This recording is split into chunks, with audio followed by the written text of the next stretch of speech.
Good evening. Hi, everyone. Welcome to the fifth appointment of the course Healing Words. This evening we will talk about narrative medicine.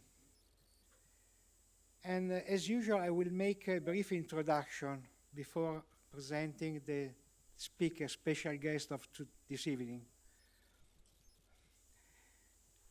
How does a visit to the general practitioner last, usually? In England, consultation lasts 10 minutes or maximum 20 minutes in average. Worldwide, the range is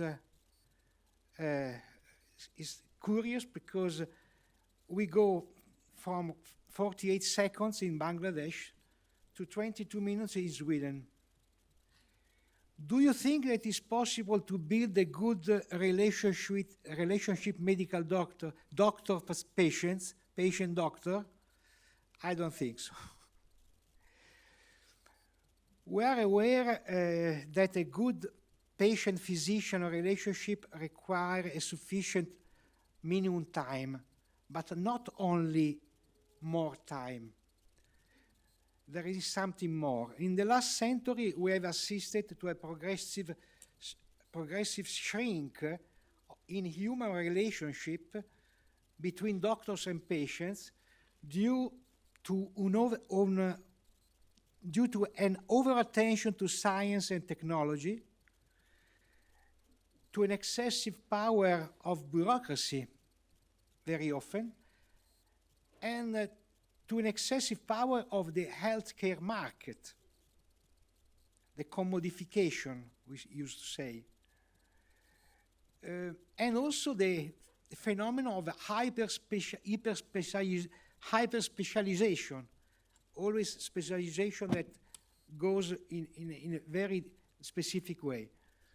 And all this is at the expense of human relation, of course. We need to go back to the origin of medicine.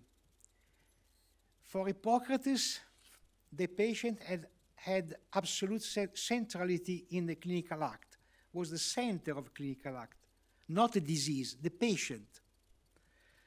The doctor must practice in synergy with the subject that is fully aware of his illness and of his history. A prefiguration of the current theme of informed consent.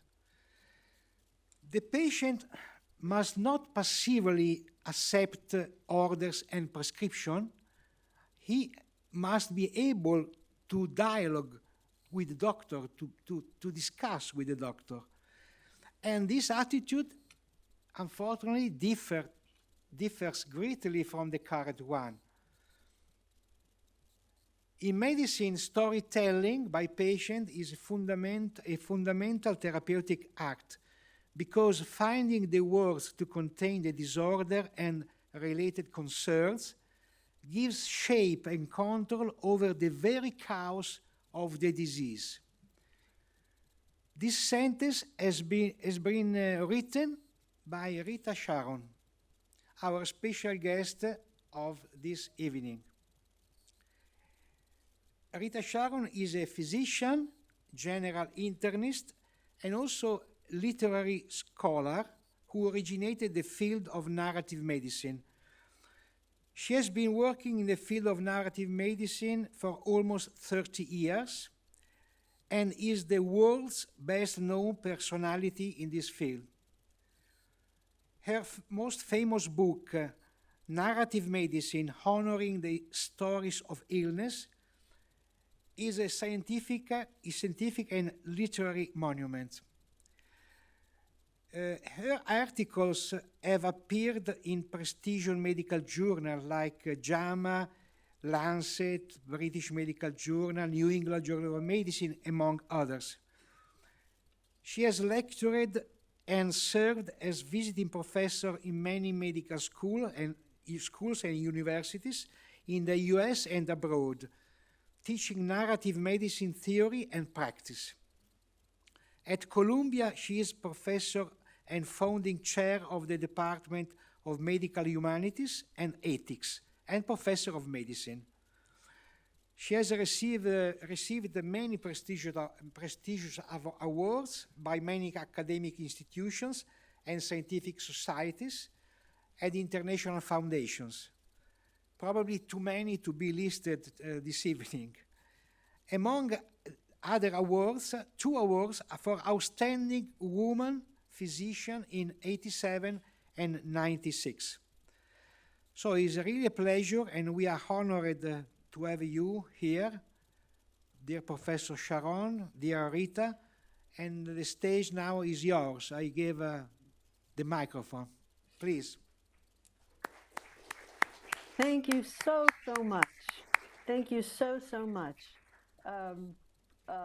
All of you at IBSA and at the universities, and those of you sitting in this marvelous auditorium in front of our eyes. I am very impressed with healing words and what you have put together, what you have created in a mixture, in an intersection of the words and the health, or the words and the illness. And because this is a series about how words heal, I want to invite you in the course of this lecture to do some writing yourself. You'll notice that there's paper and pens in front of you on those nice long white tables.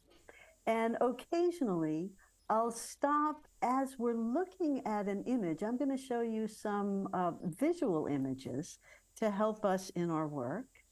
And I'll be stopping occasionally to ask you to write a few words that come to you as we're looking at a painting or a photograph or another image. I hope you join me in this, because the work of narrative medicine is fully, always, necessarily an affiliative one. We don't do narrative medicine by ourselves. We either do narrative medicine with a patient, with a colleague, with a family, with students, with large lecture halls filled with persons in other countries. So I just wanted to let you know what was in store for you. And whatever you happen to write, and I will just ask you for a few words here and there, you'll get a chance to read them to me and to us at the end of the lecture. And Ms. Hurst Manjo will be kind enough to translate what you've written into English so I can hear it. I regret that I can't speak to you in the language that all of you understand, but we'll just see how it goes. All right, now let me show you some pictures.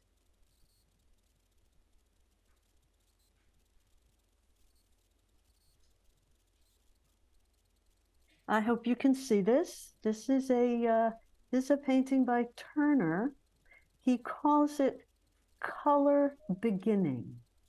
Color beginning. And I thought this was a good opening for us, because we are beginning something. And the whole practice of narrative medicine is indeed a beginning. Now, we have been doing this work for quite some time. But the practices and the principles of narrative medicine, although they started at Columbia in New York, I'm talking to you from my home in Greenwich Village in New York, on the Hudson. But the principles and the practices of narrative medicine by now are really quite widespread. There are many persons in France, in Italy, in Switzerland, in Turkey, in Poland, in China, in Malaysia, who are working in this field. And although there are many differences among the practices based on the culture and the country and the language, there are very much deep unities throughout the world at what it is we try to do. At its heart, narrative medicine is an intersection of the humanities and healthcare.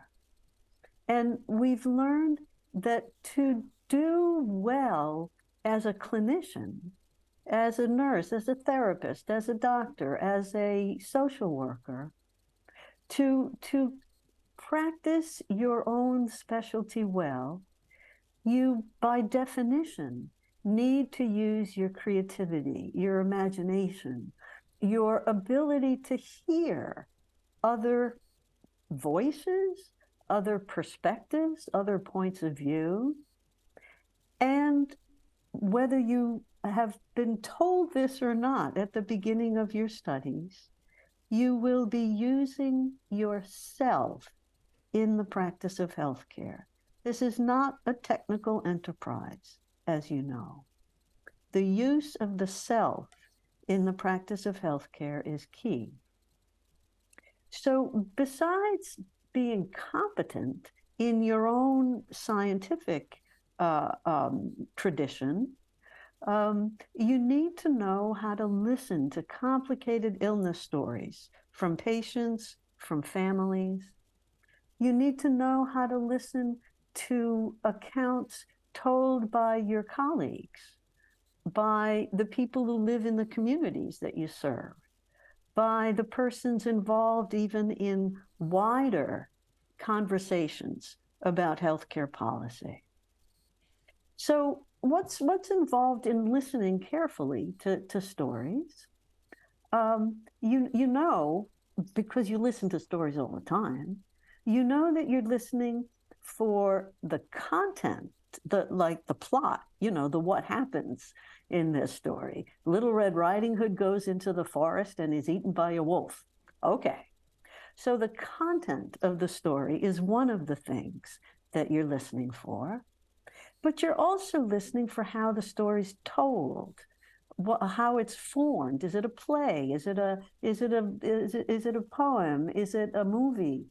And you're paying attention to the mood of the story. You're paying attention to how the story's built. And you're also paying attention, if you're a good reader or listener, you're paying attention to how the story affects you, even emotionally. So the best way I could think of to include you in this writing, in this relationship that we're trying to develop over Zoom, is to show you a number of pictures. Here's another one. Now, here we see 3 figures, don't we? We see 3 figures on a multicolored background.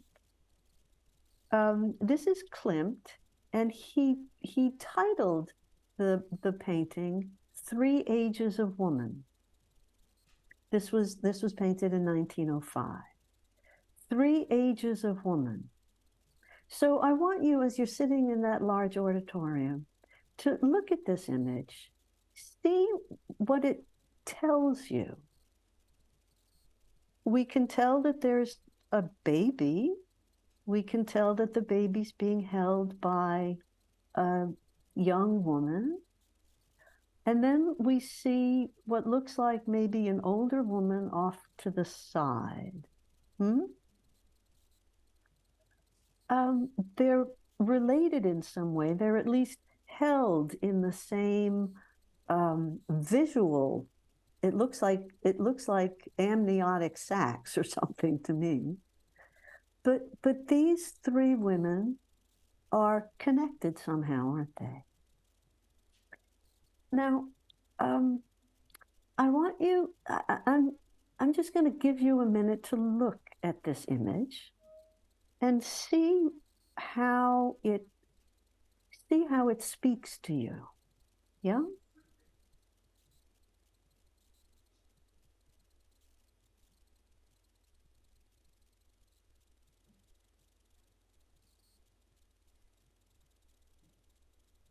You might be noticing that the little baby looks very comfortable, eyes closed.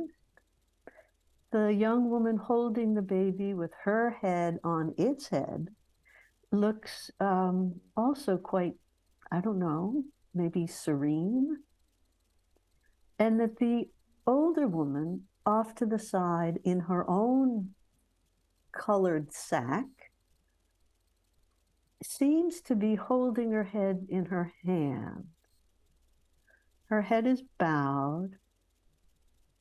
Her back is humped.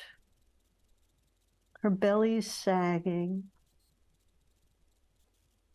And it's up to us to imagine what the relationships are among them.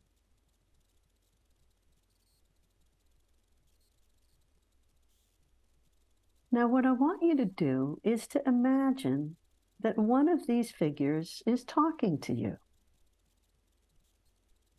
One of these women, if I can call the baby a woman, is talking to you. And I want for you to try to overhear what that woman, what that person is saying. And in your first writing assignment, I want you to write down a few words. What is it that you hear one of these women saying? Go ahead. Just write down a few words. What is the baby, the young woman, or the old woman saying? Go ahead.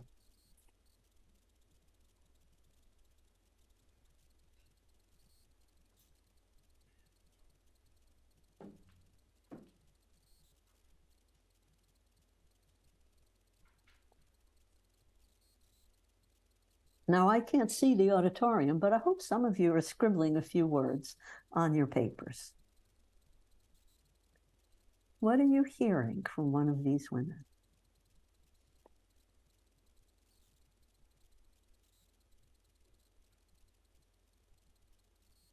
Now, thank you if you tried. If you tried writing, thank you very much, and we'll hear it at the end. So how do we listen to stories, whether we're in healthcare or not?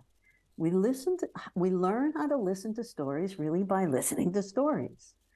And these days it's in movies and novels and streaming TV shows and songs, in scripture and fairy tales. But it comes from the surrounding culture that we're in. And by being with families and friends and social life.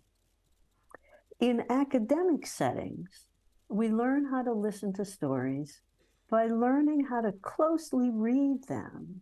Fiction, poetry, history, biography. We study the sciences of narrative to learn how stories work. Now, in literary studies, and in other fields related to language, we get very good at closely reading the works that we study. Every word counts, and we pay great attention to how these stories are structured. We study the sciences of narrative to learn how stories are built, and even how they work on us, the readers. Now, we can also learn about, not stories necessarily, but we can learn about expressions in witnessing works of visual art, in listening closely to music. That not only literary art, but art in general, as Heidegger said, art is truth setting itself to work.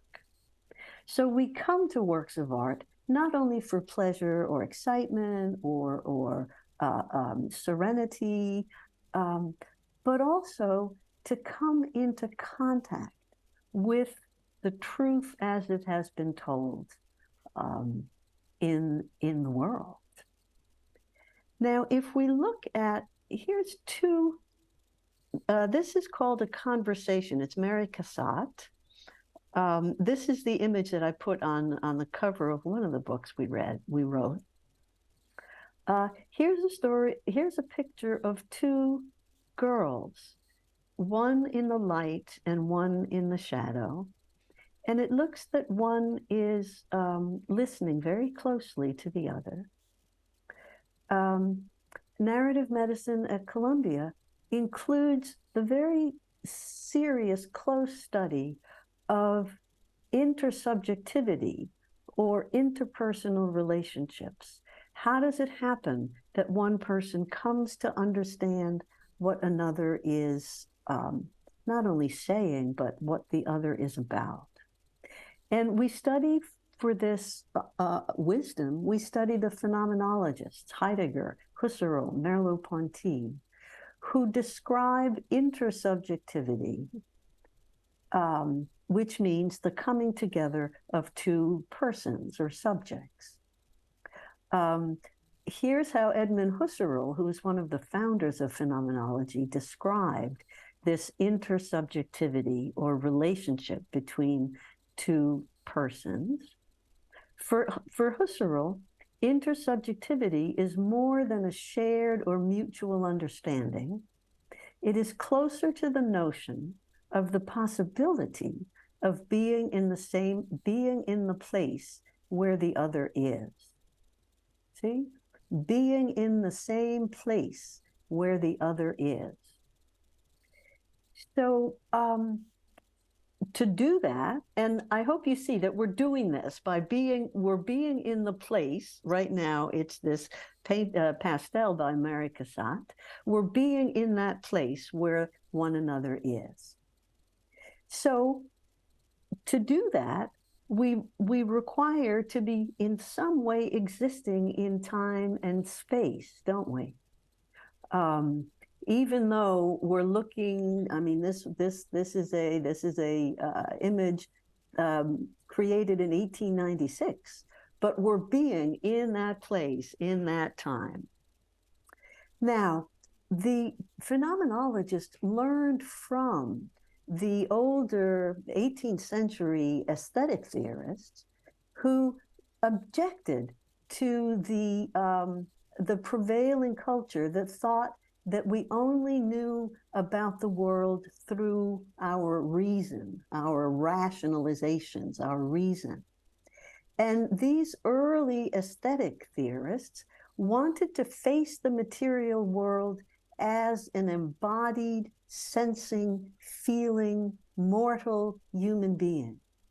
They said, we don't just learn about the world by thinking about it, we learn about the world by seeing it, hearing it, touching it, imagining it. And that's how we develop our knowledge of the world and of ourselves. So the phenomenologists picked up this emphasis on the embodied existence, and that we know the world not by observing it from behind a pane of glass, but rather by touching it, by wrestling with its substance, by dancing in it, by running through it, by getting embroiled in it. Do you see?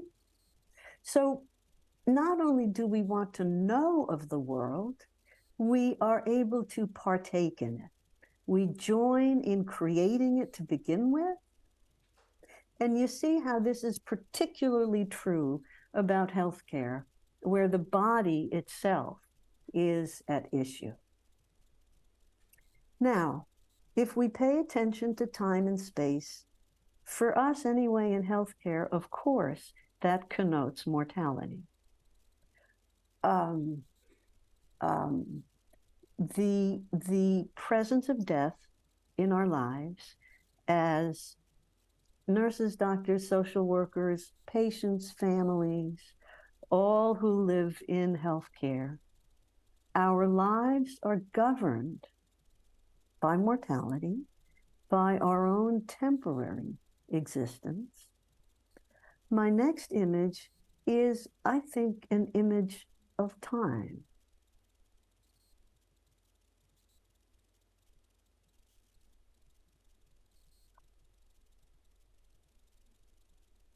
This is from sometime between 1568 and 1600, a Japanese screen painted by Hasegawa Tokahu, and it is called simply Pine Trees.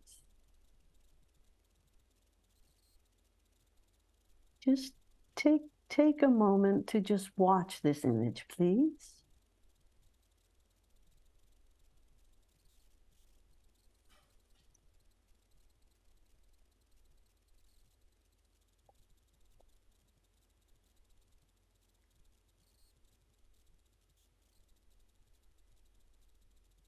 You might be noticing the different trees in, I don't know, a forest.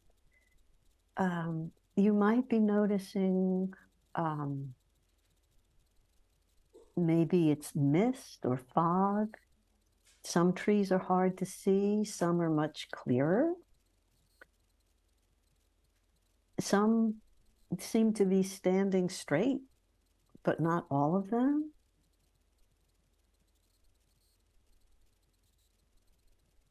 And some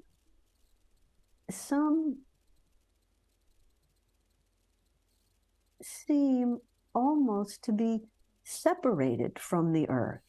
We don't know. But here, I'd like you to write again.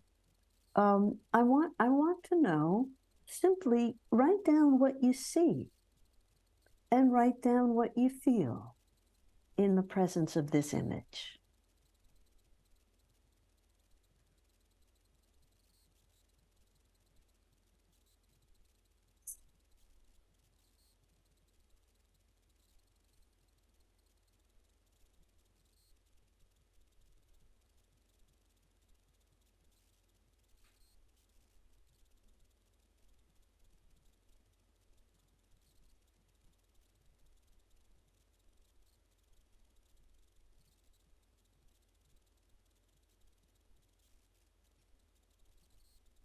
I'm going to remind you of what John Dewey said. He's the American pragmatist philosopher.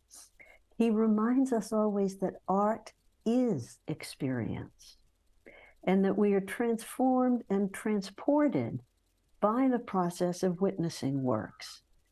So I hope as you're writing down what you're seeing, that you're in some way feeling included in this image, that you're somehow carried into this Japanese hillside from centuries ago. When I showed this image to a group of Japanese clinicians, they were palliative care doctors, and I said something about, well, some look old and some look healthier. He says, no, it's all the same tree. So this is the method that we use in narrative medicine. This method of helping persons develop their great focused attention on particular images or stories or movies or conversations. But we've talked about 3 movements of narrative medicine.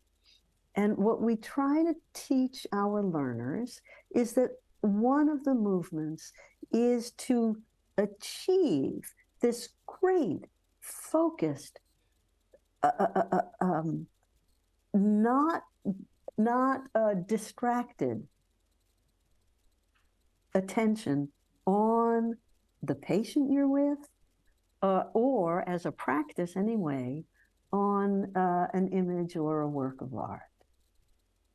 And it's by donating this undiluted attention, certainly in clinical practice, that you demonstrate your trustworthiness. And you establish the grounds for patients or families or communities to trust you. And at the same time that you come to trust them. But the process of attention means that you have to see from the perspective of the other. What is the patient or family seeing or understanding of this situation?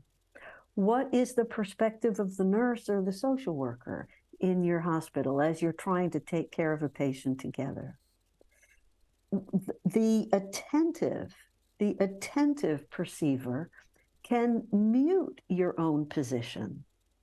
You have to, we call it practicing narrative humility. You have to know that you don't know very much at all about this patient or about this situation, and that you have to simply listen and watch and take in, absorb what the other is experiencing. This is a kind of radical listening where you're not just listening to your own opinions or your own positions, but rather that you're paying full attention to the other's situation and not getting blinded by your own opinion or ideology. So this is hard to do. It is a self process of donating the capacity, the power of making meaning out of an experience to others besides you. The next movement, and I'm keeping the pine tree up there as I talk so that you remain somewhat in its spell. The next movement is representation, and that is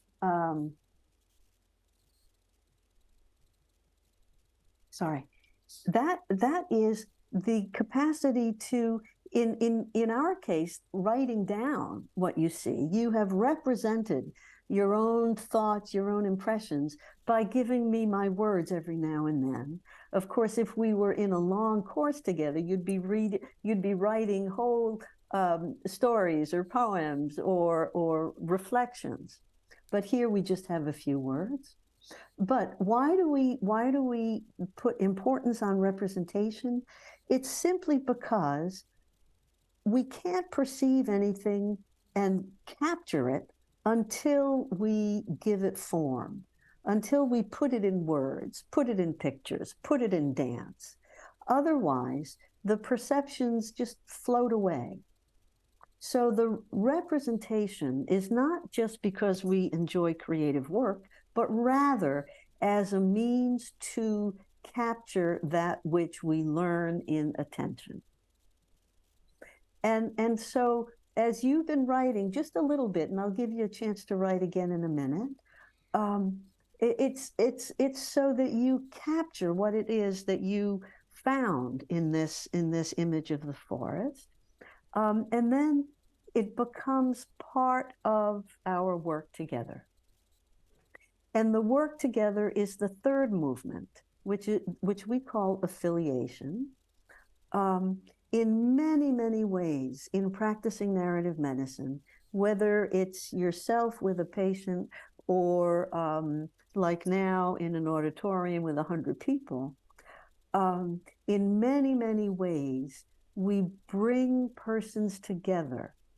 We bring colleagues, students in a class, people who come to workshops with us together to be able to become one another's partner, companion, helper. And of course, this is mostly true within the work itself of healthcare with you and your patients. I'm going to show you one more slide, which shows how much distance we sometimes have to travel in developing affiliation. Now, this is a complicated image. I'm going to show it to you. Look at that. This is called the Triumph of Death. Many of you may have seen it. It's in Palermo. 1456 is the date. And this, of course, is an image of the Black Death. This was plague. The artist is anonymous. This is a fresco. It's worth the trip to Palermo to sit with this fresco. So what we have here very briefly is Death on a horse, you can see, skeletal Death on his skeletal horse. You can see in the center the bow. He's shooting arrows that are going into many of the persons here in this scene. We see what looks like the aristocrats up here, don't we? Beautiful fountains, a man with a falcon on his arm, lute players, lavishly dressed women, kind of court women.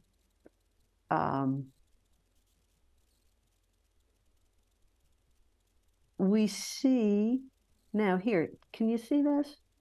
This is an arrow going straight into the neck of one of these aristocratically dressed men. You know, I mean, I hope you know, in the plague, the buboes, which are the cervical nodes that get enlarged and are the sign of someone having the plague.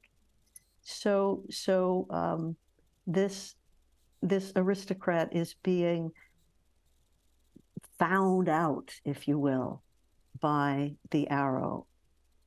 Down at the bottom here are those who have already died. And here in the corner are a group of persons who seem to be pleading with death, don't they? Do you see? They're like praying. They're pleading with death. We don't know if they're asking for death or if they're asking for death to pass them by. And I have learned that the painter has put himself in this. This is a self-portrait of the painter. And he's put himself into this group. So I just have a few more minutes. Look now at this very complex image and write down for me, how is death personified for you now? It's not going to be the plague, but I'm sure some of you, if you're a neurologist, perhaps death is personified by one of the neurodegenerative diseases. If you're a pediatric intensivist, maybe death is personified for you in a premature child who cannot be saved. Just write a few words about how death is personified for you now.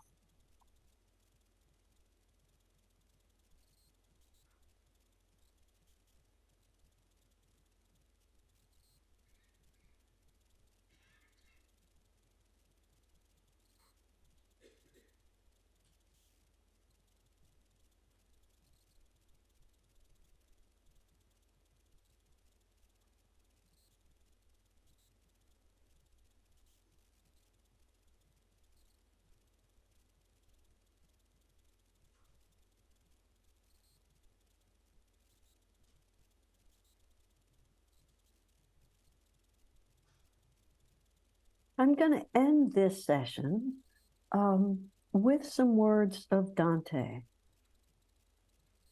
I chose a short section of Canto 2, which is where Dante is being accompanied by Virgil. Dante is not at all sure that he has the stamina or the fortitude to continue on his trip through the Inferno. And I'm sure all of you in this room are far more familiar with the Divine Comedy and the Inferno than I am. But this is a scene that is that gives voice to Dante's willingness to follow Virgil into what he knows is going to be very, very difficult. And it, for me, was the epitome of the kind of affiliation that we look for and that I've been talking about through all this lecture. So I'm going to stop. No, I will give you here.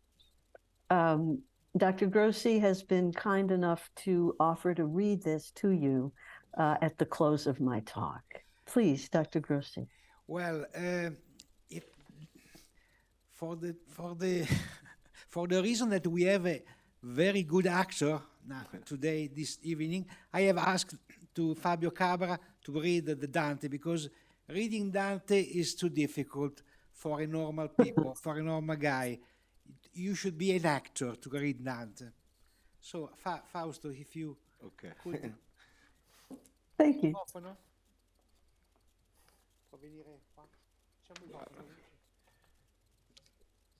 Quali fioretti dal notturno gelo, chinati e chiusi, poiché il sol li imbianca, si drizzan tutti aperti il loro stelo, tal mi fec'io di mia virtute stanca, e tanto buono ardire al cor mi corse, chi cominciai come persona franca.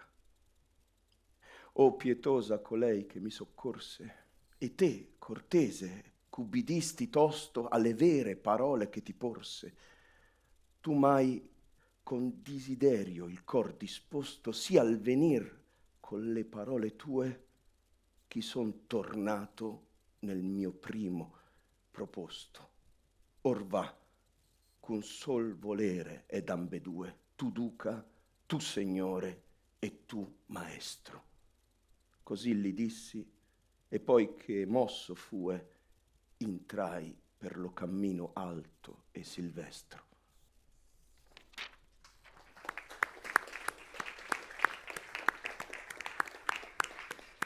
Thank you so much for that moving and attentive performance. Now an applause for Rita Sharon for his talk, her talk.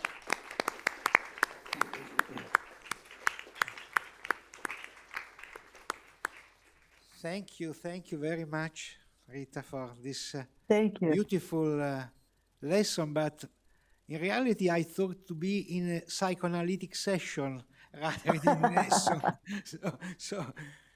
And I think I saw a lot of people writing something. So I Good. hope that they will be able to carry some phrases. And I ask the colleague to come here. There is someone who is giving us some words.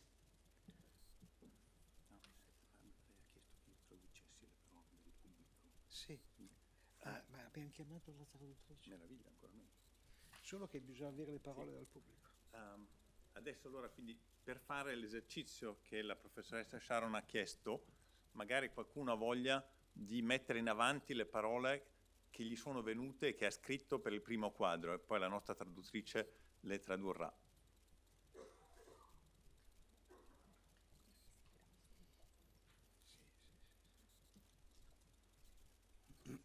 So we're going to try now to find some words for the first picture that you shown.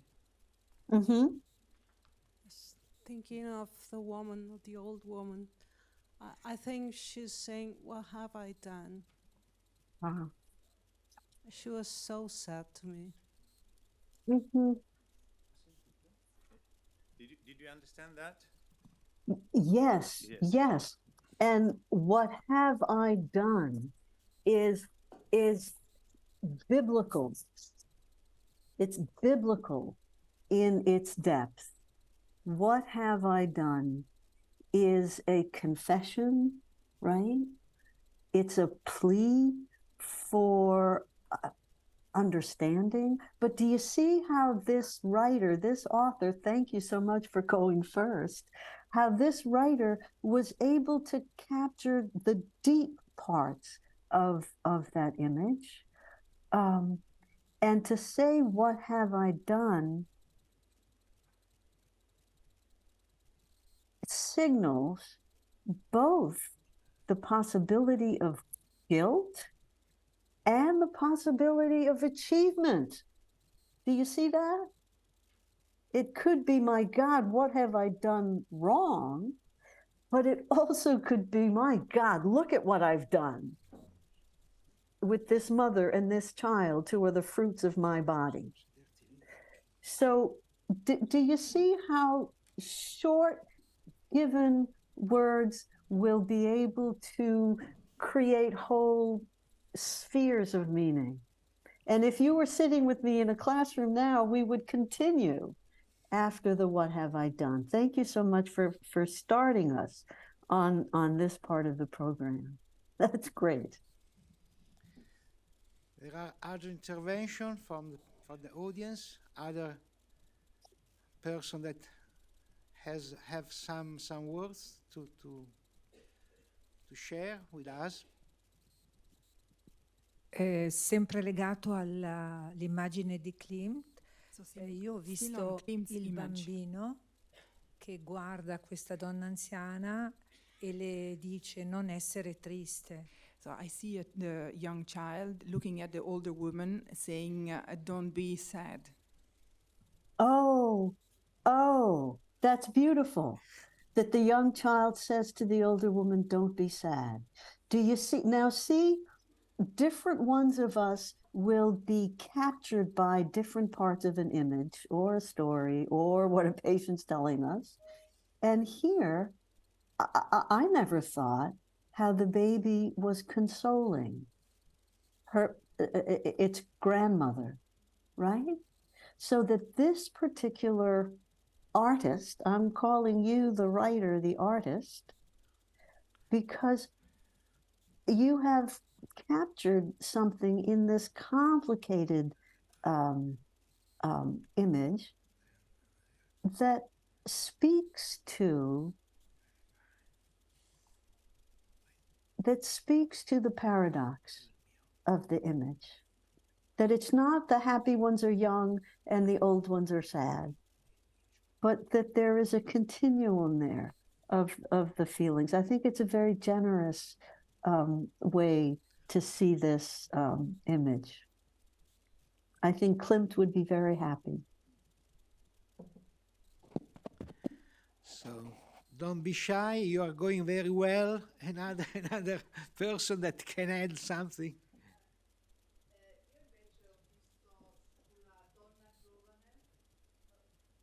Arriva, microphone is coming. La donna giovane a me ha trasmesso un concetto di relazione, cioè del prendersi cura. Prendersi cura sia rivolta al bambino, vedo la relazione sia con il bambino, cioè la relazione di affetto e cura, ma prendersi cura anche dell'anziano, anche se non guarda direttamente l'anziana signora. So for me, when I'm still on Klimt image, I see the young woman and I see the relationship, that the fact that she's taking care not only of the young child, taking care of the young child with affection, but also taking care with a relationship to the older women. Yes, yes, yes. Important, so important, especially as so many of us are doing both, yes? So this viewer, this artist, this writer who just gave us her words, is enlarging the image because we're seeing that woman in the middle, we often call it the middle generation, yes, who takes care of both the old and the young, but that she, we're going to call her the mother now, but that she has the expanse of care. And I'm not hearing in what you wrote resentment or woe is me, I have to take care of everyone. No. It's that you both can care for the child and you care for the one whose child you are. Do you see the symmetry there? These are exquisite. Okay. Can we hear a couple from one of the other images? Anyone wrote about the pine trees?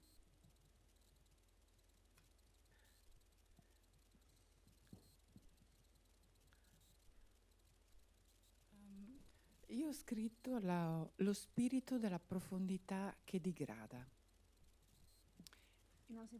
Può ripetere can you repeat Lloyd, alta voce? Sì, lo spirito della profondità che digrada. It's the spirit of the degrading depth. That's what I wrote. Ooh, the spirit of the degrading depth. Now, that too sounds scriptural, biblical. I'm so interested in the word degrading. No, vibrating. Hmm? Vibrating. Did I understand? Right? Degrada. Degrada, right. Yeah, I understood wrong. Oh, so it is Degrading. degrading. So I think what you're talking about is the natural process of moving from a young, healthy tree into an older, slanted tree and eventually into decay. I think that's what you're saying. And that's at least what I would take from hearing these words. And it is certainly a spiritual process. Remember I said, especially if we're in healthcare, we have to deal with mortality. Well, that's what you're dealing with, isn't it? In these few words, I mean, it sounds like 4 or 5 words. Do you see how those 4 or 5 words can give voice to a profound understanding of a situation, of a forest, which in your mind, I think I'm interpreting, brings you toward the understanding of the temporary nature of our lives.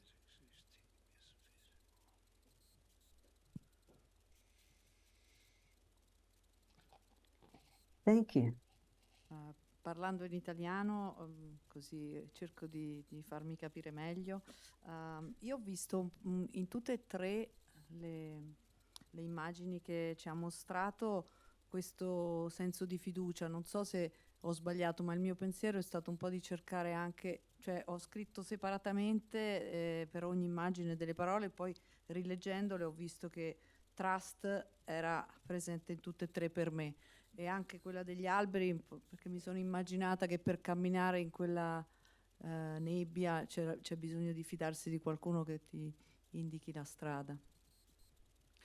So I initially wrote down separate, different words for the 3 separate images, but then when I was reading again my notes, I see that there was a connection, something that was valid for the 3 images, and that is the sense of trust.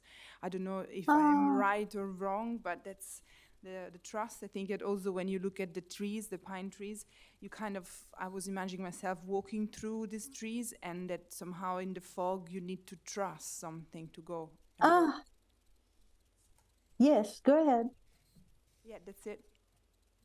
It's gorgeous. Thank you. I mean, I see that our time is almost over and we probably have some questions to answer, but look at what this last artist did in her writing, that the 3 images she found were connected and that there was something valid about the connection. I'm so glad I chose those 3. I had no idea that they were going to introduce this kind of connection, and to, of all things, call it the sense of trust. Now, if there's one word that connotes all that I tried to say in my time with you, it's trust. And you have found it in each of my images, including the trust necessary to walk through this foggy pine trees, and certainly the trust among those 3 women. We would have a lot to say about where the trust might be in the fresco in Palermo, but we will have to save that for later. But do you see? Oh man, this is great. I had no idea that you would even do this with me. But you see how simply giving you a voice and a chance to be heard leads to the creativity to begin with. See? So I rest my case that narrative medicine is a means to expand our attention, to empower our representation, and to have contact and trust, even among one another. It might have taken a little, I don't know what to call it, courage to even read aloud what you wrote, and I appreciate that you did. But is this not a great culmination of what we've been talking about together? Thank you all so much.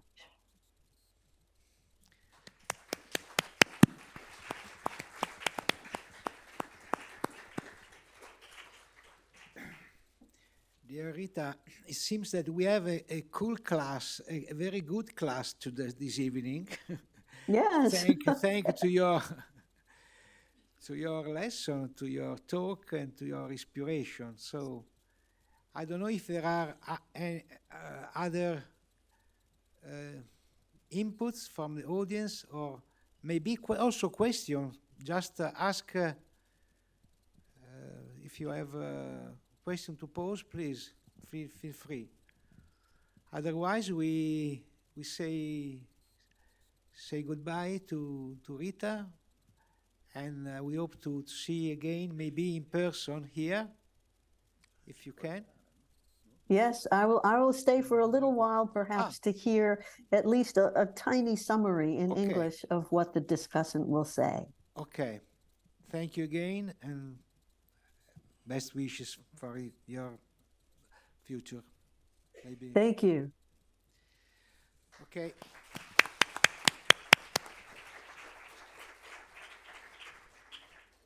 Bene, ora passiamo nella sezione più letteraria, come al solito. Qui abbiamo un brano che viene letto dall'attore che già si è fatto apprezzare leggendo Dante. Penso che questo sia forse più semplice, però non è detto, e leggerà questo estratto dall'autobiografia di un paziente di cui poi magari ci parlerà meglio il professor Meinhardt. Una parola di introduzione.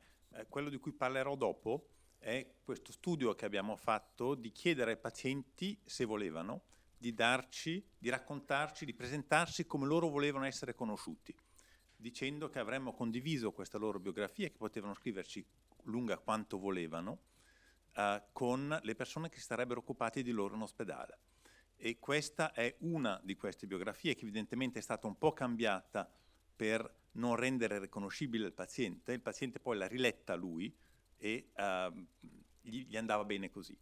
Quindi grazie mille, così illustrerà bene quello di cui poi discuteremo. Inizialmente, quando mi è stato proposto di partecipare allo studio, ho pensato: perché si vuole entrare nella mia sfera privata? Poi mi sono detto che l'unica cosa importante sarebbe stata quella di raggiungere l'obiettivo, la guarigione. Da pochi giorni ho terminato i 6 cicli di chemioterapia, sto giocando la partita più importante della mia vita e sono assistito da un team di professionisti. Sono sicuro che così facendo, partita dopo partita, vinceremo assieme il campionato. Riassumere, raccontare a parole la mia vita, il mio percorso, deve per forza dunque far parte di queste sfide. Me ne sono convinto ancora di più qualche giorno fa, mentre attendevo in ospedale per l'esecuzione di una TC. Ero fermo, mi guardavo attorno e pensavo: ma che cosa sto facendo? Io voglio andarmene, questo posto non fa per me. Era bello sentire di non essere morbosamente legati all'ospedale, ai medici, ai farmaci, sentire che non erano l'unica mia fonte di salvezza. D'altra parte io non mi sento una vittima, no. Non mi sento sfortunato, Solo penso che questa situazione di salute in qualche modo me la sia cercata io, che sia stato io a volerla. Le sofferenze, i dispiaceri e i dolori che hanno fatto parte della mia vita negli ultimi 10 anni hanno fatto sì che vivessi un'esistenza non mia. E dentro, nel profondo, covavo la motivazione che se una malattia mi avesse portato via, tutto sarebbe stato risolto. Era questa la condizione mentale in cui mi trovavo. Da tempo avvertivo dolori e avevo emorragie intestinali. Ho cercato di avere un appuntamento da uno specialista in proctologia e mi era stato consigliato, ma l'attesa era troppo lunga. Così mi sono rivolto ad un altro specialista presso una clinica qua di Lugano. Mi venne detto che presentavo uno stato emorroidale. Fui operato. Dopo l'intervento sono stato molto male. Avvertivo che qualcosa non andava. Così tornai dal medico che mi aveva operato. Lui continuò a darmi dei farmaci dicendo che la situazione sarebbe migliorata di giorno in giorno e che nel caso in cui non si fosse risolto definitivamente il problema avremmo ripetuto l'intervento. Dopo diversi mesi chiesi un secondo parere e mi venne detto che erano necessari una colonscopia e una gastroscopia per fotografare la mia condizione. Ho seguito entrambi gli esami a distanza di poco tempo, così dopo aver visionato gli esiti il medico mi comunicò che avevo un tumore al colon retto e mi indirizzò presso lo studio di uno specialista. Dalla visita fu chiaro che si trattava di un adenocalcinoma del retto anteriore. In seguito una risonanza magnetica rivelò anche la diagnosi epatica, metastasi. Conobbi quindi il mio nuovo medico curante, parlai con lui, lo ascoltai e tornai a casa sereno, rifiutando la malattia ma non le cure. Questo è il momento in cui tutto ebbe inizio. Ma come ho già detto, la malattia che mi era stata diagnosticata e che avevo quasi invocato non era che la via di fuga nella mia testa di altre sofferenze. Io sono nato in Bulgaria, poco lontano da Sofia. Quando avevo circa 1 anno e mezzo mia madre mi abbandonò me e mio padre per andare a vivere in Danimarca. Così ho trascorso la mia infanzia con i nonni, mentre mio padre si è risposato con una donna che non poteva avere figli. Quando andavo a trovarli, lei sfogava su di me tutta la sua frustrazione. Mi picchiava. E più di una volta venni ricoverato in ospedale. Così ad un certo punto ho smesso di frequentarli. L'adolescenza l'ho passata con gli zii, un po' in Bulgaria, un po' in Svizzera durante le vacanze scolastiche. Ho studiato praticamente sempre a Sofia. Ho sempre avuto una grande passione per la fotografia. Poi, compiuti i 19 anni, mio padre si fece vivo e mi offrì la possibilità di cercare lavoro dove volessi. Lui faceva parte di una elite sociale e politica molto importante. È morto per un ictus nel 1988, aveva solo 47 anni. I miei amici e compagni di scuola avevano già le idee chiare, erano già stati tutti indirizzati verso strade precise per loro, ma decise da altri. Io non volevo vivere la stessa sensazione, non mi apparteneva. Avevo dove abitare, ma non avevo una casa mia. I miei nonni ormai erano troppo anziani e non mi andava di costruire per loro un peso. A casa di mio padre non potevo andare, non avevo più radici là, così decisi di partire. A 20 anni arrivai in Ticino con un buon diploma e una certa esperienza. Fui ospitato con calore da uno zio di Chiasso. Conobbi una ragazza che si trovava in Ticino per imparare la lingua italiana. Ci trovavamo bene insieme e decidemmo di sposarci. Eravamo sereni. Eppure, dopo solo 1 anno e mezzo di matrimonio, decidemmo di lasciarci. Il tutto avvenne con armonia e serenità. Ancora oggi, quando penso a lei, la ritengo una persona straordinaria. In quel periodo vivevo alla giornata, non avevo uno scopo vero e proprio nella vita. I lavori che svolgevano erano sporadici, aiuto cuoco presso un albergo che faceva alloggiare i dipendenti in camere piene di scarafaggi, cameriere presso diversi ristoranti, servizi fotografici vari. Arrivò poi il momento del mio primo vero innamoramento. A 29 anni circa conosco la mia seconda moglie, una donna molto colta, laureata per 2 volte. Da lei ho avuto il mio primo figlio, Philip, ed è sempre grazie a lei se inizio a collaborare con un'importante casa di produzione cinematografica, lavoro che svolgo ancora oggi. Purtroppo mia moglie non si trovava bene in Ticino, sperava di poter avere opportunità professionali che qua non si potevano presentare. Dopo 7 anni di matrimonio, esasperata da continui fallimenti, lasciò il Ticino. Nostro figlio rimase a vivere con me. Philip a settembre ha preso la laurea in ingegneria, ha fatto il militare ottenendo il grado di sergente maggiore. Durante la formazione ha fatto un semestre in Germania e uno stage di 6 mesi a Zurigo. Il suo futuro lo immagina proprio negli stessi posti, a Zurigo o magari in Germania. Se non dovesse andare bene, ha pensato anche di lavorare per l'esercito. È un ragazzo sportivo, gioca a rugby, con ottimi risultati a livello nazionale. Lo sport ha rappresentato molto per la sua crescita. I compagni di squadra, ma anche la sua tenacia, lo hanno salvato da una situazione molto difficile. Dopo diversi anni conobbi un'altra donna. La sposai e poco dopo ebbi da lei la mia seconda figlia, Elena. Purtroppo ho sposato uno scorpione. L'ho salvata da una vita disastrosa, ho continuato ad amarla ed aiutarla, ma si sa, la natura dello scorpione è quella di pungere. E mi appunto. Non ce la facevo più. Volevo togliere tutta la negatività che mi circondava e ancora una volta uscire da una vita che non volevo, che non sentivo mia. Ho iniziato così le pratiche per il divorzio, una situazione che si è rivelata davvero estenuante e che mi ha portato allo stremo delle forze. Elena è stata affidata alla madre e purtroppo non vive in un ambiente sereno. Quando parlo con lei mi dice che quell'ambiente non le appartiene. Ho sempre cercato di educare i miei figli dando loro il buon esempio, insegnando loro il rispetto, trasmettendo loro il valore dell'autostima, spiegando loro l'importanza di una buona istruzione.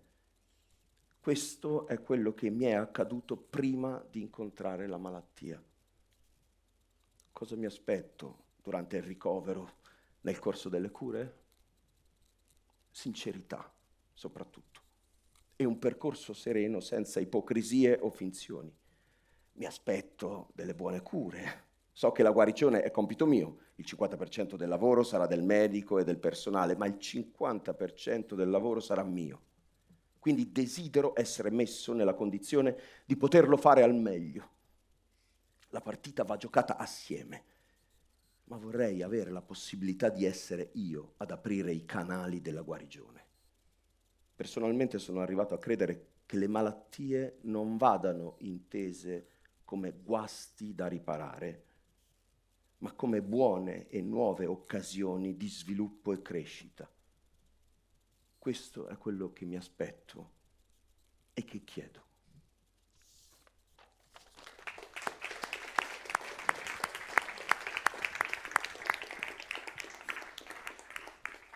Bene, grazie Fausto Cabra per questa lettura molto intensa, molto appassionata. Credo che sia...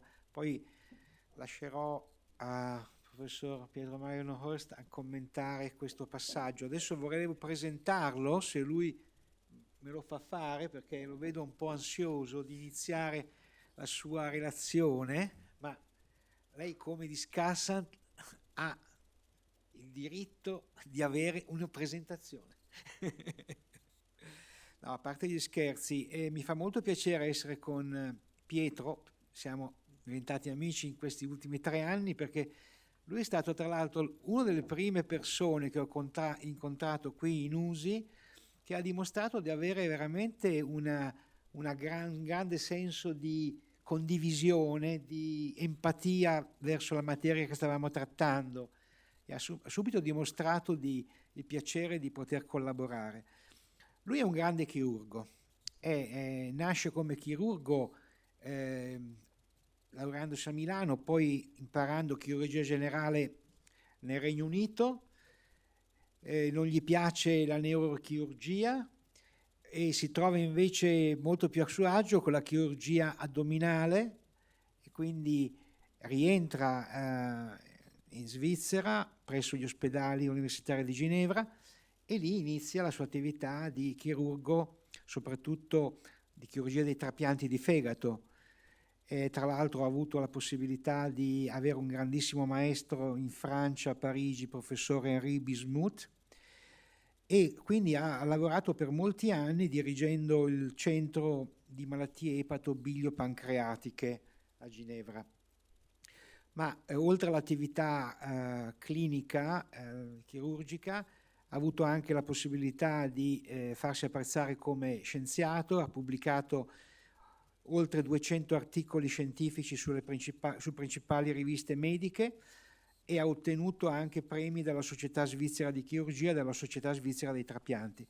Da pochi anni è qui e siamo molto contenti che sia qua presso l'ente ospedaliero cantonale come direttore del Dipartimento di Chirurgia ed è anche ordinario presso la Facoltà di Biomedicina di questa università.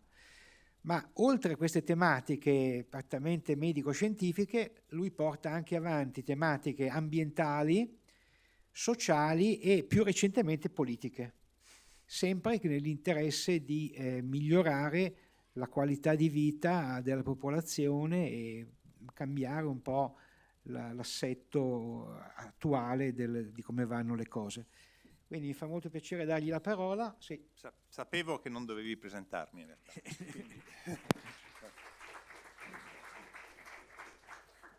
Allora, tra le molte cose gentili che ha detto ce ne sono alcune di vere e una di queste è che mi interesso alle storie e in tanti anni di contatto con i pazienti, alcuni voi, mi sono detto ma in fondo ci dicono sempre che dobbiamo conoscere i pazienti, ma cerchiamo di conoscerli, ma non l'abbiamo mai fatto veramente a fondo.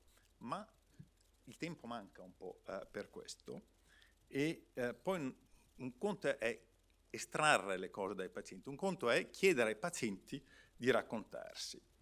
E quindi abbiamo, abbiamo deciso con i miei collaboratori, in particolare con la dottoressa Cristaudi, che avremmo fatto un esperimento di provare a chiedere ai pazienti se volevano di raccontarci come volevano essere conosciuti. Ho tenuto le diapositive in inglese, ma parlo in italiano per essere capito e condividere meglio.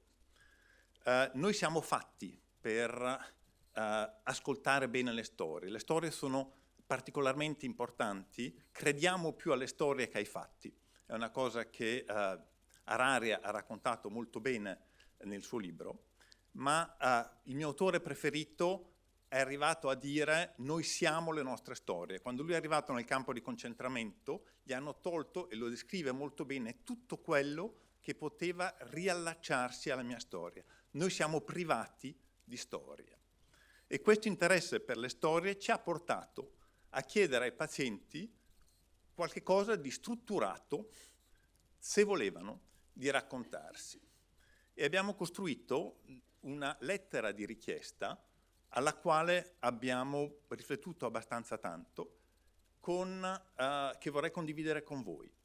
E abbiamo, quello che faccio adesso è condividere i primi 100 pazienti, perché ovviamente non proponiamo questo a tutti i pazienti in cui questo incontro rappresenta un episodio biografico sostanziale. Un piccolo intervento, non entriamo nella loro vita. Qualche cosa come il paziente, qui evidentemente noi diventiamo dei partner in una svolta biografica essenziale. Questa lettera, che è qui in italiano perché voi la leggiate, è stata costruita con molta attenzione. Ci abbiamo messo un po' a costruirla. Lo scopo era chiaro. Noi stiamo cominciando a fare questo studio, questo esperimento, e pensiamo che conoscerci meglio ci aiuterà a soddisfare meglio le sue attese. Per questo stiamo mettendo a punto la nostra maniera di chiederle, e quindi siamo ancora all'inizio dell'esperienza, volevamo qualcosa di strutturato, cioè che una parte il paziente potesse raccontarsi come voleva, ma anche che ci dicesse che cosa era importante per lui e che cosa noi avremmo dovuto sapere per occuparci bene di lui o di lei come persona e non solo come portatore di malattia. Quindi una parte più aperta, 2 parti più chiuse. Abbiamo chiesto di scrivercela, ma se lui non voleva scriverla a macchina, poteva scriverla a mano, l'avremmo trascritta. Se voleva raccontarla, come in realtà questo paziente ha raccontato la sua storia, anche se parlava benissimo l'italiano, ha voluto raccontarla e una segretaria l'ha scritta. Dovevamo essere espliciti sul fatto che queste storie le avremmo condivise con tutti quelli che si sarebbero occupati del paziente almeno una volta. Non solo la dottoressa Cristaudi o io o un altro membro del team epatobiliare, ma l'anestesista, il rianimatore, l'infermiera del piano. Evidentemente non doveva essere qualcosa di diretto solo a noi, perché poi l'avremmo divulgato, il paziente sapeva che l'avremmo divulgato sempre all'interno di quelli che si occupavano di lui. E abbiamo offerto una certa reciprocità. Indirizzando al paziente, c'è stata un'intervista che è fatta su di me al Gioco del Mondo, e ha detto: se vuole andare a vedere un po' chi sono, può andare lì, se vuole andare a vedere un po' chi è la dottoressa Cristaudi, vada lì e capirà un po' meglio chi siamo, perché una certa reciprocità doveva esserci. In più abbiamo anche considerato che fosse importante validare il fatto che noi questa biografia l'avessimo letta. Quindi in una certa maniera dire al prossimo incontro del paziente qualche cosa della sua biografia, perché evidentemente lui si aspetta che, o lei si aspetta che questa biografia la leggiamo. Questo viene fatto all'incontro, quando il paziente arriva da noi, siamo dei privilegiati, perché arrivano da noi con delle diagnosi già fatte, le metastasi epatiche, e entrano in un periodo di cura che ci lascia del tempo. Spesso vanno in mano a un oncologo che fa una chemioterapia, quindi ci conosciamo una prima volta e li accompagniamo in gruppo fino all'intervento, che non è subito in generale, sarà dopo 2 o 3 mesi di un percorso con altre cose importanti, ma che non sono l'oggetto di quello che discutiamo oggi. E quindi al secondo incontro o quando il paziente entra in ospedale, noi dobbiamo mostrare che questa biografia l'abbiamo letta. Avevamo anticipato che questo sarebbe stato benvenuto dalle famiglie, che questo era una scommessa abbastanza ragionevole dalla mia barba bianca, che ai pazienti sarebbe piaciuto poter raccontarsi a qualcuno che voleva stare attento alla loro storia, e qui possiamo ricollegarci a quello che ha detto la professoressa Sharon prima, che sarebbe stato benvenuto dal medici e dall'infermiere che si occupavano di questa gente. È meglio occuparsi di qualcuno che conosce un po', piuttosto che qualcuno che è semplicemente un paziente d'ospedale, che avrebbe migliorato la nostra relazione col paziente e forse che avrebbe migliorato anche il vissuto del paziente in ospedale. Abbiamo fatto un'analisi quantitativa delle prime biografie, avete sentito Marta Fadda settimana scorsa raccontarla, ma per dimostrare veramente che l'esperienza del paziente è migliorata da questo ci vuole uno studio non facile da organizzare. L'abbiamo organizzato, purtroppo non abbiamo, spero ancora, ricevuto il funding del Fondo Nazionale per farlo. Ma volevo parlarvi dell'altra parte più nostra. Marta vi ha parlato la settimana scorsa, Marta Fadda, del loro punto di vista su queste biografie. Adesso vi racconto il nostro punto di vista di curanti su queste biografie. Evidentemente questi 3 punti sono i punti fondamentali.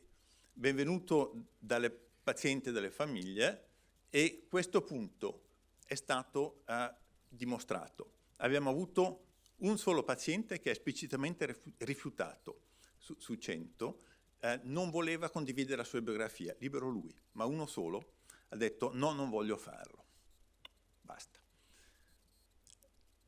4 altri ci hanno detto sì, lo faccio, poi non l'hanno fatta.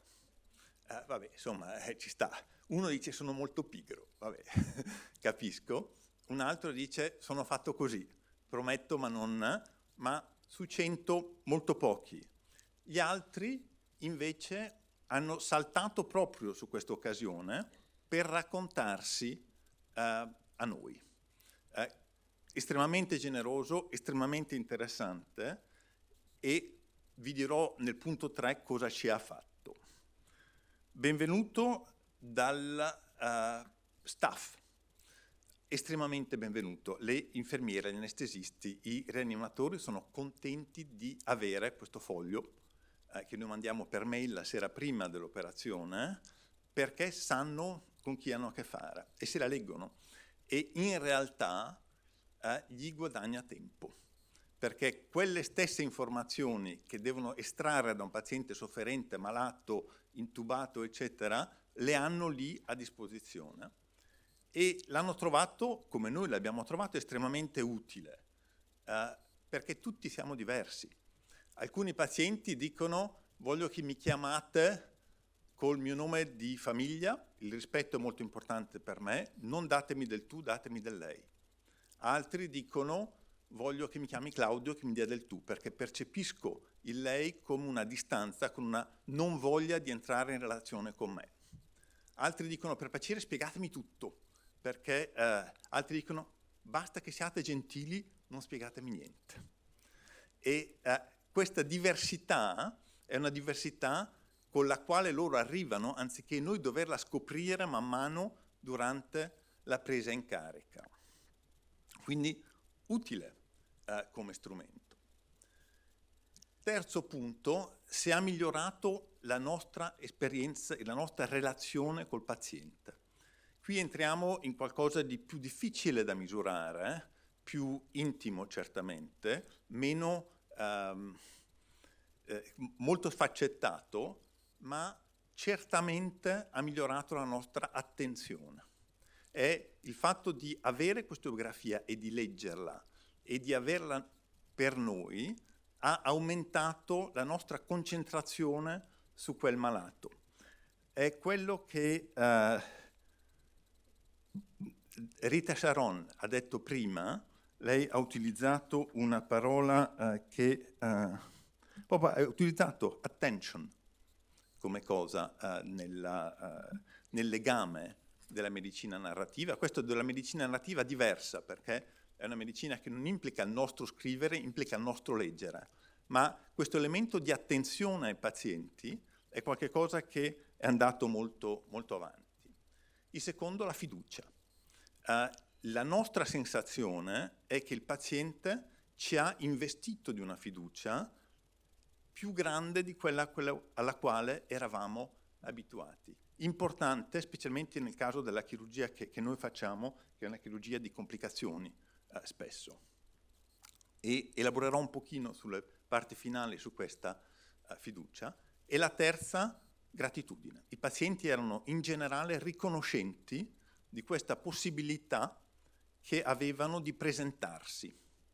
Riconoscenti, direi, in una maniera particolare. Perché? Riconoscenti di cosa e perché? E mi sono posto la domanda, e forse la risposta l'ho trovata proprio nel libro di Rita Sharon che ho letto. Perché i pazienti ci hanno ringraziato di questo? Perché hanno trovato in noi, e in questo momento, qualche cosa che fosse il guardiano della loro identità minacciata dall'entrare in ospedale. E questo fatto di investirti, di vederti come il guardiano della loro identità, è stato apprezzato come qualche cosa di importante che tu mettevi a loro disposizione e che avrebbe portato meglio questo rapporto di fiducia. Questa guardiano dell'identità, nell'analisi narrativa, Marta Fadda lo ha chiamato sviluppare un legame intimo.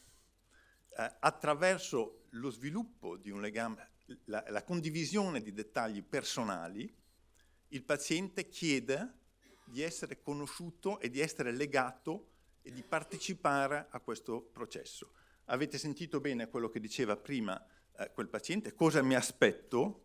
Mi aspetto sincerità, che voi mi diciate tutto, mi aspetto che voi mi aiutiate a fare la mia parte al meglio che io posso fare.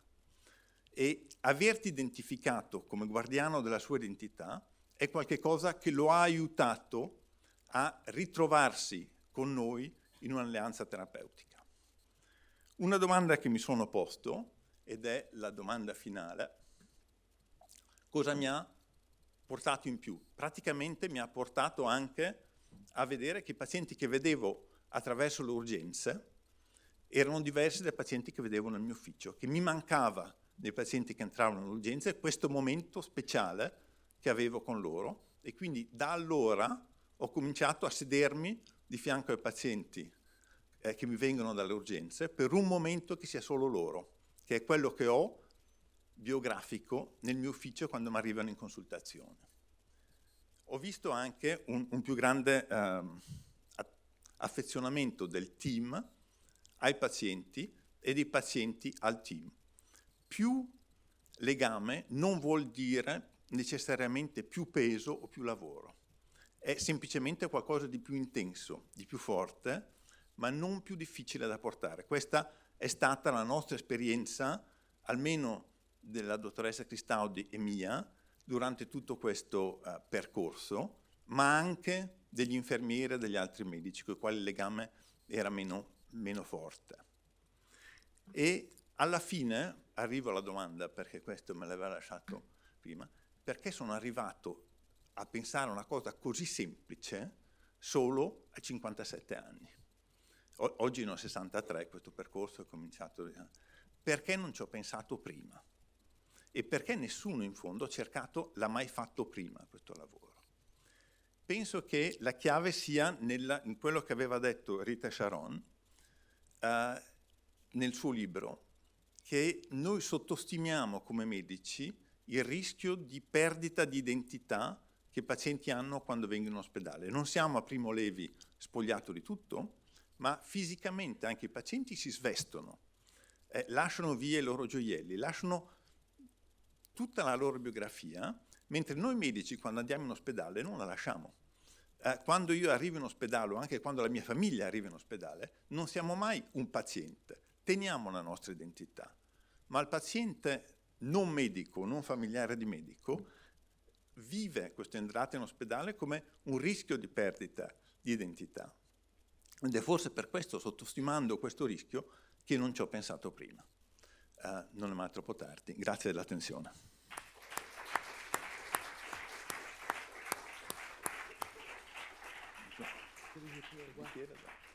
È mio? No, questo è tuo. Bene, grazie Pietro, è stata una bellissima relazione che ci ha fatto capire quanto sia importante recuperare quelli che anglosassoni che hanno purtroppo, dico purtroppo perché dovevamo pensarci prima noi, come la radice più antica della civiltà, la parte di medical humanities, cioè pensare a recuperare questa importantissima relazione medico-paziente attraverso questa conoscenza che è fondamentale.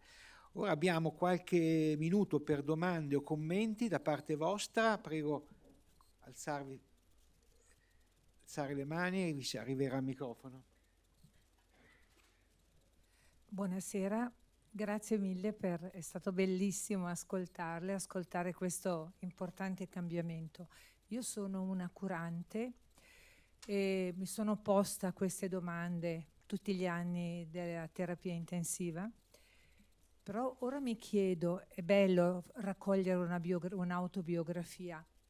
Questo paziente ha detto tantissime cose, forse anche la sua crisi di identità, i sensi di colpa, la negazione verso la malattia, il bisogno di chiedere aiuto.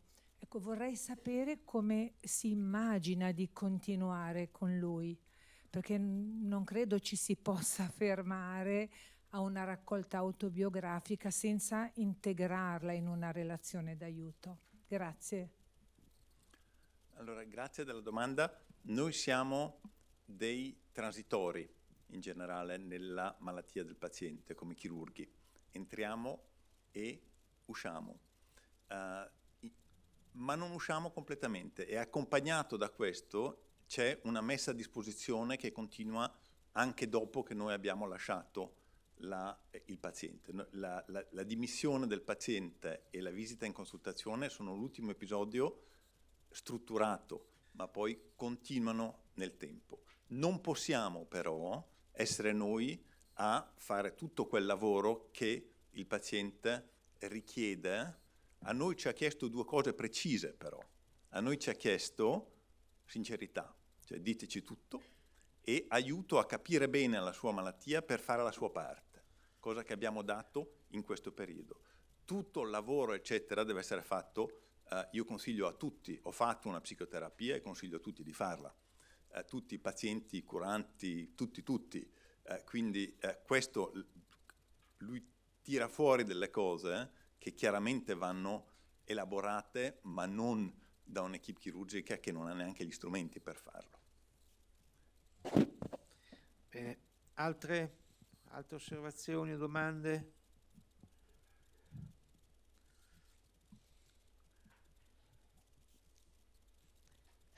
Grazie Pietro per questo intervento che era effettivamente molto bello, a complemento anche con quello che Rita Sharon dice sempre: bisogna iniziare chiedendo al paziente che cosa è importante per lei, e mi ha colpito una delle frasi con cui hai iniziato dicendo: un conto, non so se l'ho scritta correttamente, ma un conto è estrarre quello che i pazienti ci dicono, non a caso un termine che sicuramente per la tua specialità è appropriato, un altro è farli raccontare.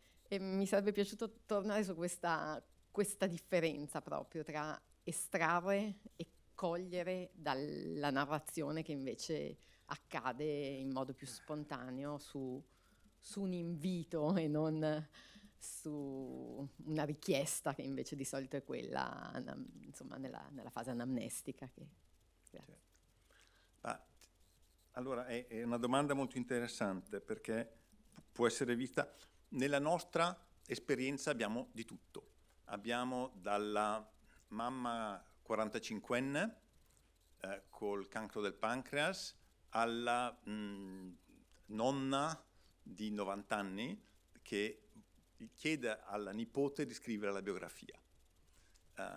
Abbiamo da chi scrive 4 pagine a chi scrive 3 paragrafi, proprio veramente estremamente variato. Quindi è difficile tirare delle regole generali, siamo tutti diversi e queste biografie vogliono così permettere l'espressione di questa diversità. Detto questo, il fatto di mettersi a disposizione per ascoltare è quello esattamente che dice Rita Sharon. Se io ti chiedo, ti inquadro in una certa maniera in quello che voglio sapere, e se invece ti lascio tutto il tempo e tutta la libertà di presentarti, tu prendi questa libertà come la vuoi, ed è questa la differenza.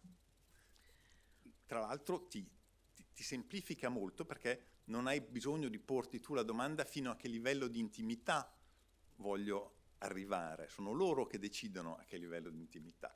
Sorprendentemente il livello di intimità che ci hanno offerto è molto alto, ma è interpretato come un segno di voler costruire un legame. Ecco, io vorrei, se permetti, sottolineare un altro aspetto che non mi sembra marginale, ma per un paziente che è in una fase molto delicata della propria esistenza, scrivere un'autobiografia di per sé dà lo sollievo allo stress, aumenta il senso di autostima, cioè ha dei benefici immediati lo scrivere l'autobiografia.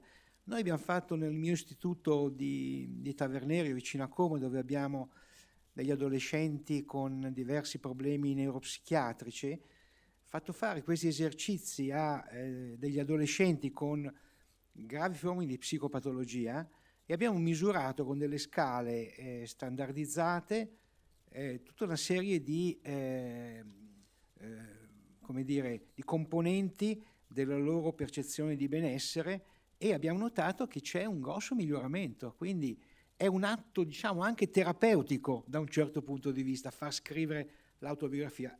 E tra l'altro ci porta nell'incontro che abbiamo avuto con James Payne Baker, non so se qualcuno di voi c'era quella serata, in cui lui aveva inventato un sistema che aveva chiamato scrittura espressiva, che ha un protocollo particolare, per cui è quello che è, ma è molto simile a fare un'autobiografia, cioè è più la stessa cosa. Non so se sei d'accordo. Assolutamente, per questo che lo studio da organizzare per mostrare che migliora l'esperienza del paziente è molto difficile, perché teoricamente dovresti avere un gruppo in cui gliele fai scrivere e non le leggi, teoricamente. Perché questo potrebbe in sé soltanto il fatto che tu hai qualcuno che ti chiede di fare qualcosa, che dice che tu sei interessante e che sei importante per me, è già qualcosa di terapeutico, come dici. Una curiosità, voglio sapere se il tuo esperimento è stato copiato da altri dipartimenti. Allora, l'ho presentato al gruppo dei miei colleghi chirurghi e patobiliari. Reazioni molto varie, in particolare di una collega che, bravissima chirurgo, dice: ma io non ho tempo, i miei pazienti non sanno scrivere, i miei pazienti non sanno raccontare. Un rifiuto da parte sua. Altri colleghi hanno detto: fantastico, lo faccio subito. Ma non univocamente trovato una buona idea da alcuni, insomma. Bene, non vedo altre mani alzate, pertanto direi che potremmo chiudere qui la serata. Grazie Pietro. Grazie. Vi do appuntamento a lunedì prossimo, dove continueremo questa lunga disamina dello storytelling sotto la veste digitale, quindi la narrazione sul digitale, che differenze ha, che vantaggi ha, che eventuali svantaggi porta, e avremo con noi Cristina Cenci, che di questo è una grande esperta, è un'antropologa che poi ha avuto anche questo approfondimento sulla parte di comunicazione tra paziente e paziente, quindi il famoso crowd medicine. Arrivederci.